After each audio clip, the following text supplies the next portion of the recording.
SEAL teams were organized at the suggestion of President John Kennedy, who realized that it would take special operations to win special kinds of war. For years, the existence of these teams was a Defense Department secret. Now, parts of their story can be told. In an age when most military engagements have become distant and impersonal, SEALs operate in the midst of the enemy. Their purpose is to disrupt his supply lines, choke his communications, learn his secrets. If you really want some exciting work, come to SEAL team, and you'll be involved in it. We're more or less of an unsung soldier in a lot of respects because they can't write up a lot of the things we do, but I said within yourself you'll have this personal pride that no, you was there and you did the job.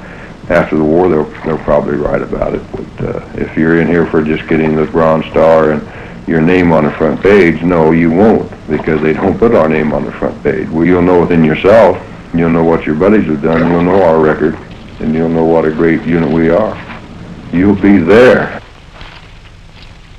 All are volunteers from the famed frogmen of the Navy's underwater demolition team. But once out of water, most similarity with frogmen ends.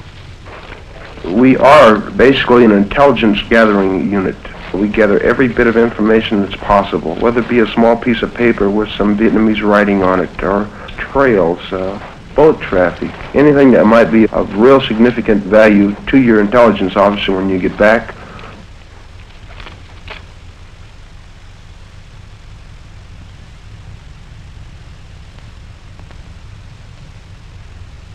Every man's got to have the physical strength to get through the mission and the mental strength not to waver when the going gets rough. And it gets pretty rough pretty regularly.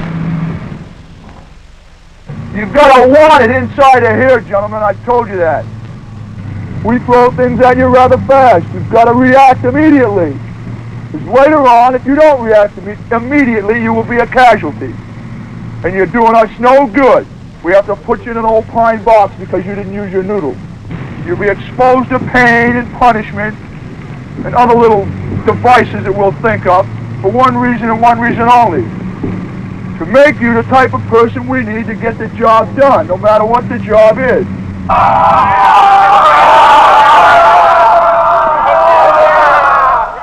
These men are preparing for the grim reality of a personal war. Counter-guerrilla jungle fighting and rugged hand-to-hand combat lies ahead. For this, they must stay in prime physical condition. Those who can't take it would be a liability in combat. In UDT training, they very definitely push you to your limits. In fact, beyond what you thought was your limit. It's an eye-opener. It was an eye-opener for me, and I'm sure it was for most people. What training does for us is it gives us a stamina. Teaches us to know ourselves. To know that we could, if we had to, run for 3 hours, 18 miles. Know we could move across 600 meters of mud on our stomachs and be ready to fight when we get there. It's not a breeze, but I think it's more of a mental problem than it is physical. I mean, if it's a normal, average, athletic type person that has nothing physically wrong with him, then it's all up to him. If he wants UDT bad enough, he can endure the runs. They don't punish you to where you can't walk again, or you don't have to swim so far that you're going to cramp up and drown. Get up. Straighten your legs, Adams. Lock your knees. You can get a great deal of confidence out of some of those obstacles over there. Physical training, certainly. You work different parts of the body on different obstacles. You work coordination, as a matter of fact, and a great deal of confidence in yourself. Family, oh, the frog family is the best family that ever came over across the sea. There's a highland frog and a lowland frog, a Rotterdam frog. It's just that, well, I want UDT, and I can do all these things, and then you get a positive attitude about the training, and there's nothing they can do to make you quit. You can endure all the extra push-ups and the instructors hollering at you, and just take it with a grain of salt and just say, well, that's part of the program. Always think ahead. Well, in another hour, this problem's going to be over, and I'll be back in the barracks in a hot shower and a hot meal. The temperature in the shade is 193. There isn't any water and there isn't any grass. All there is cactus and it sticks you in the glorious, glorious. 1 keg of beer for the 4 of us, singing glory be to God that there are no more of us, for one of us could drink it all alone, damn near. Hoo-yah! Hoo-yah! Hoo-yah! Hoo-yah! Hoo-yah! Hoo-yah! Hoo-yah! Hoo-yah! Hoo-yah! Kama! Hoo-yah! Kama! Hoo-yah! Kama! Hoo-yah!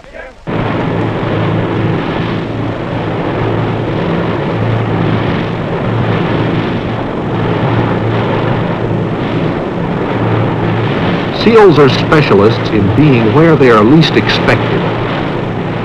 Getting to the job may mean jumping out of a boat, a helicopter, or an airplane.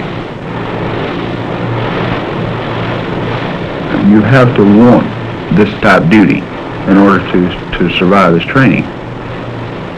Some people, I suppose, want to prove something to themselves. Some people, maybe they want to prove something to somebody else. I think it's a psychological aspect, the hardship while you're doing all this. In other words, you think about things a little bit differently. You start realizing that probably one of the greatest things you ever had was just sitting in a warm room with a cup of coffee. You just don't know how much you can appreciate something like that. It prepares you well for when you go in combat. You learn that a little rain's not going to hurt you, a little mud's not going to hurt you. You don't like it, but you learn that you can live with it.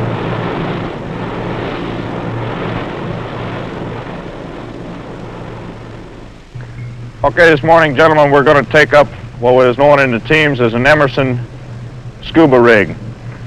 This means that it is a self-contained underwater breathing apparatus. This rig is used any type of clandestine or sneak attack operations. It is desirable for this use because of the fact that there are no bubbles coming out of this rig when it is submerged. So we can have you step up here, sir. We'll slip you into it.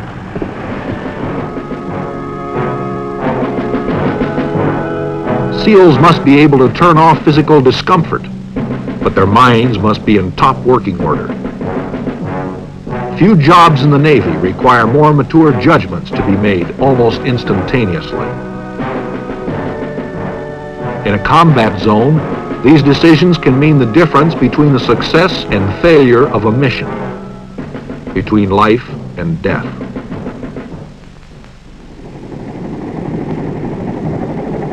Our type of training now, of course, it includes diving and demolition work and parachuting and very extensive weapon training and tactics training, so our people are well qualified, or maybe even the most qualified troop there is.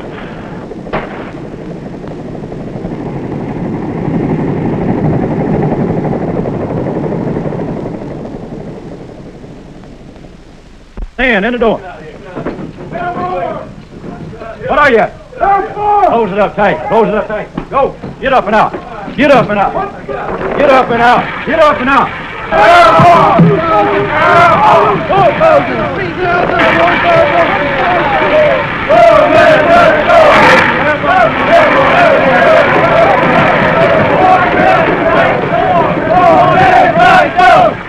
You put that chute on, your stomach starts getting hard. Your first jump especially. And they say hook up. Check static line, check your equipment. The word comes to stand in the door, and I was scared. It was a thrill, it was challenging. It's not everybody that'll get up and jump out of a perfectly good plane. Why, I don't know. Every SEAL is trained in parachuting. Floating down from the sky is a good way of getting to a patrol area unannounced. SEALs learn jump techniques with Army paratroops at Fort Benning, Georgia. Pull it deep, one. He's coming down like a feather. What is he? All right, get on your feet. Jump on arm 4, prepare for enormous lift to your front. To your front 4. Your other front 4. Drop 4. Jumper on arm 3, prepare for enormous lift to your... You get to the door and you leave. It's one motion as opposed to being there for a couple of minutes.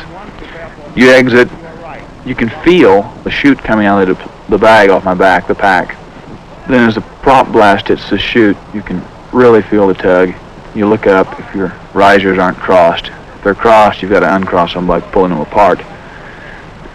The harness, which is uncomfortable, as anything can be when you're wearing it on the ground, is like a chair in the sky, and you just float down. Canopy! Check! Canopy! Check! Canopy! Check! Canopy! Check! But once you leave the door and you're out in the air, then it's the greatest thing in the world, because you know you've done it, you know that you didn't have to be pushed out the door, you did this thing on your own. You're still apprehensive every jump, because those thoughts always run through my mind. What am I doing up in this airplane? Why do I want to jump out of this airplane when I know it's going to land? But then once it's time to hook up and go, then it's just, well, I love it. As you approach the ground, there's a man in a bullhorn saying, take a prepare to land attitude. Grab your risers, take a slip into the wind so you're trying to stand still. He says, now bend your knees, point your toes, chin up, eyes on the horizon. After your first one, you're ready to jump the next 4.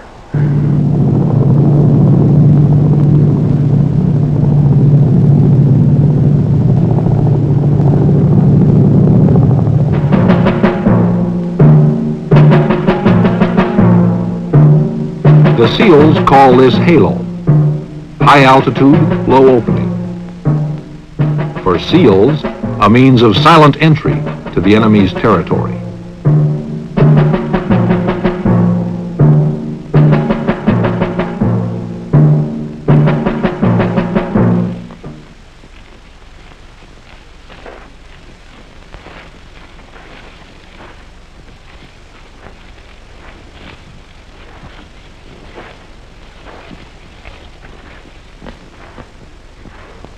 Before deployment to a combat zone, SEAL squads practice together the way it will be over there.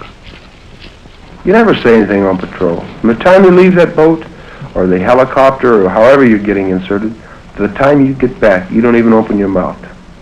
We teach them hand and arm signals in cadre training. It doesn't make any difference what type of signal you do use, as long as everybody knows it. To bring back information that will help reveal the enemy's story, SEALs must be alert every minute. An intelligence officer can do so much more with little facts than you have any idea of. If he can find out, for instance, that there is large amounts of rice being moved down a river, then he knows there are either people down there needing food or that there will be people down there soon. When he adds this to other bits of information he's found out, well, a pattern of enemy activity begins to develop.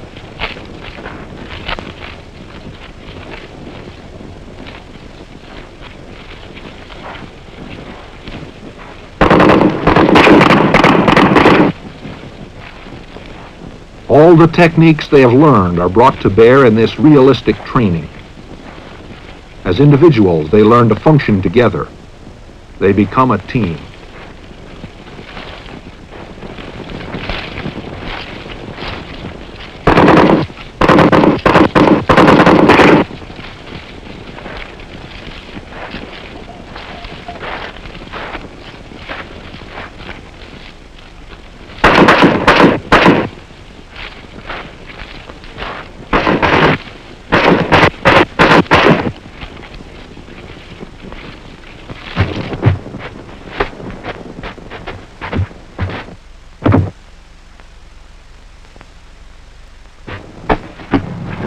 Well, there's a certain amount of romance to it, a certain amount of glamour to being a member of what we consider, without question, the best troops that the country has. I think we're such a highly specialized group of people that we're in great demand. There's just not enough of us to go around. I think our record speaks for itself.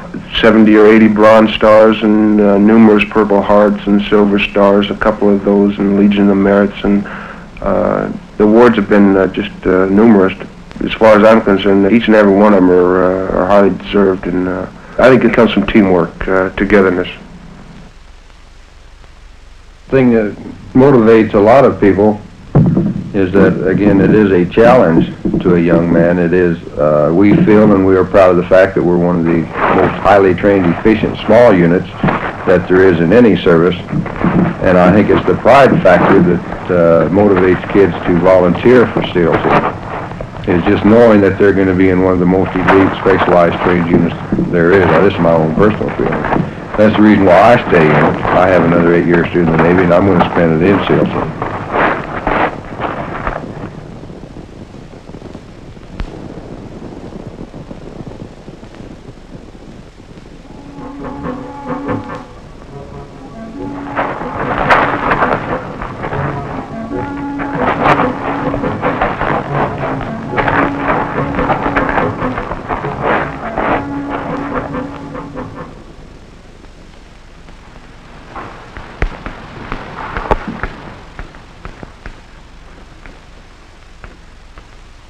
Working on the land, in other lands, means using another language.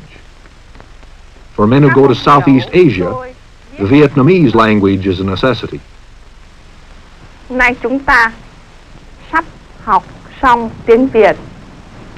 Xin mời cô. Dạ. Hôm nay trời đẹp. Dạ, hôm nay trời đẹp lắm. Hôm nào cô ấy?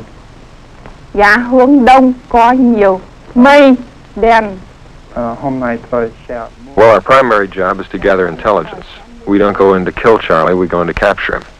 And, well, we always tell him in his own language, with a few words that we know in Vietnamese, things like stop, surrender, come here, get your hands up, you're surrounded, it's this type of thing. See, the 3 short phrases that we use are Dong Lai, which means stop, Lai Day, which means come here, and Didi, which is sort of a slang Vietnamese phrase that means, you know, get the hell out of here, move out. Đi Việt Nam tháng 11. Phải không? As often as possible, forays on the ground are planned with a look from above. The war in Southeast Asia is an unusual kind of war. There are no front lines here. The elusive enemy can appear as villagers or farmers. To find out what is going on in unfriendly territory, it takes men on the ground. Okay, men, this is a warning order for tonight's mission. The mission tonight is going to be an ambush of a... Careful consideration of every eventuality has led to a specific plan for this patrol. Every phase of the mission has been thought through. That platoon leader has a tremendous amount of load on his back. A lot of people think, well, the squad leader, he's just a man that gives the orders. But while everybody else is sitting around shooting the bull, and that man's getting the mission order, he's got 4 or 5 hours of work to do. He's got to coordinate everything, his artillery, his airstrikes, what kind of support is he going to have available? He gets it all set up. He works 4 or 5 hours before the people even get the word on it, just on as a warning order. The one primary danger area which we know about is this bridge. You can see what it looks like here. It's just a wooden bridge, hard top. And our actions at this danger area will be as follows. We will come to this point. We'll be patrolling down here on our file. We will stop short of the bridge.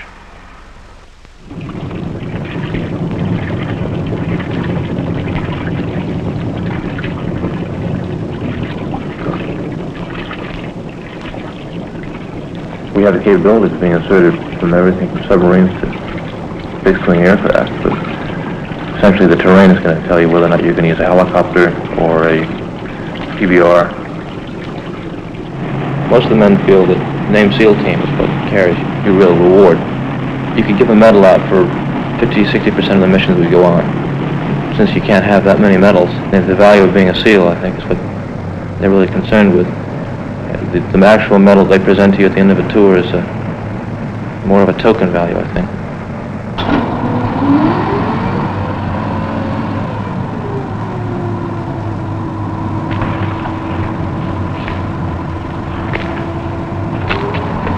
If you don't have the element of surprise, you're lost. You won't come out of the mission. You have to have the element of surprise all the time.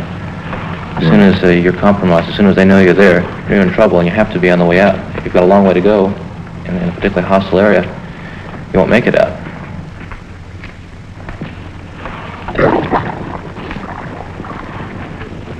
You're swimming across streams very frequently. On a long patrol, you might swim 15 streams or more. It is not unusual at all.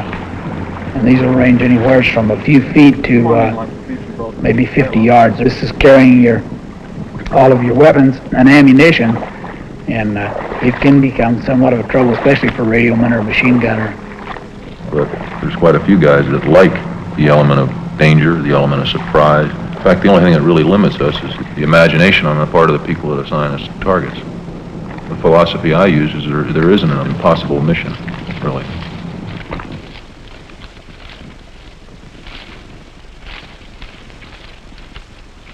I think people just want to be with the best group. They've already made it to UDT, and they know that if they have the mental attitude, they can be SEALs and be right with the top, doing the most exciting things, and be treated as the elite. I think a lot of people join the SEAL team to be with a group that can fight well and still be part of the Navy. What it is I guess, is a prestige of being the top man. You know all the time you're going to be called to do the hardest job, the job that nobody else will take. We insist on very physically fit people. Also, a person that is mentally stable to be able to do the things we do, because everything we do has a certain amount of risk involved in it. And it has to be a person that accepts this, not a thrill seeker, not just a young kid that wants a bunch of thrills of jumping out of an airplane or this type of thing, but one that expects danger and knows how to handle it and how to live with it, because in SEAL team you do live with danger. It's part of your life.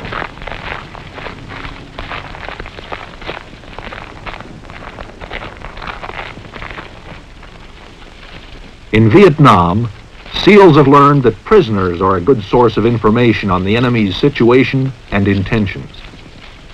One prisoner can provide information that may lead to the capture of many more.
After many hours ashore, mud-soaked SEALs relax.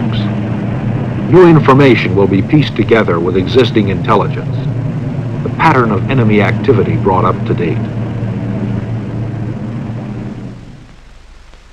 Often a SEAL patrol returns with word of unsuspected enemy activity, the location of new campsites, or knowledge of enemy movement on an infiltration route.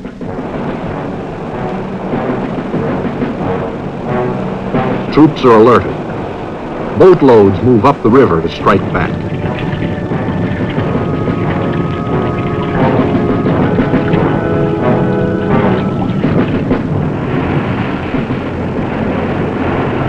Armed Navy patrol boats and gunship helicopters answer the challenge.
Many military engagements are based on information the SEALs have brought back.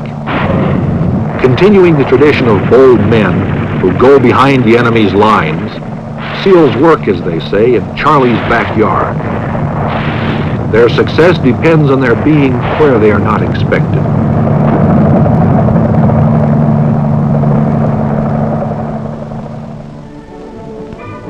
For their dedication to duty, SEALs have become some of the most decorated fighting men in history. The award citations retell some of their exploits. On one occasion, while conducting a clandestine combat patrol through hostile terrain, the mission was to capture Viet Cong in order to gain intelligence on enemy supply movements in the area. The patrol stopped while the forward security element was sent out to reconnoiter a bridge the patrol would cross. A Viet Cong ambush team had moved in to set an ambush at the crossing point. The point man sensed it and charged their position, repeatedly moving without cover, leaving himself vulnerable to enemy fire. His aggressiveness and quick thinking saved his patrol from suffering heavy casualties.